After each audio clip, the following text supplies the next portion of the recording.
My name is Matthew Walker. I am a professor of neuroscience and psychology at the University of California, Berkeley, and I am the author of the book, Why We Sleep. We certainly know that a lack of sleep will actually prevent your brain from being able to initially make new memories.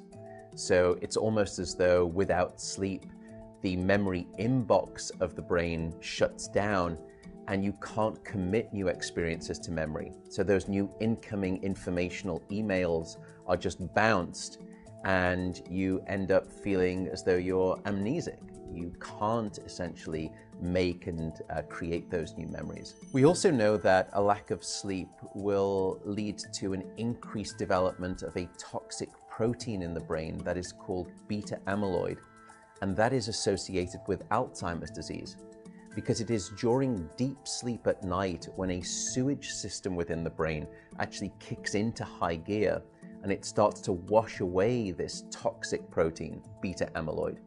So if you're not getting enough sleep each and every night, more of that Alzheimer's related protein will build up. The more protein that builds up, the greater your risk of going on to develop dementia in later life. What are the effects of sleep deprivation on the body? Well, there are many different effects. Firstly, we know that sleep deprivation affects the reproductive system. We know that men who are sleeping just 5 to 6 hours a night have a level of testosterone which is that of someone 10 years their senior. So a lack of sleep will age you by almost a decade in terms of that aspect of virility and wellness. We also know that a lack of sleep impacts your immune system. So after just one night of 4 to 5 hours of sleep, there is a 70% reduction in critical anti-cancer fighting immune cells called natural killer cells.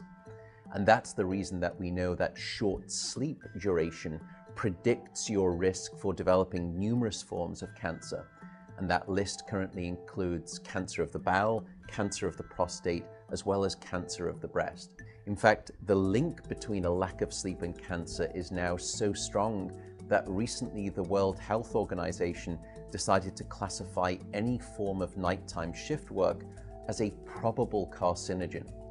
So in other words, jobs that may induce cancer because of a disruption of your sleep-wake rhythms. We also know that a lack of sleep impacts your cardiovascular system, because it is during deep sleep at night that you receive this most wonderful form of effectively blood pressure medication.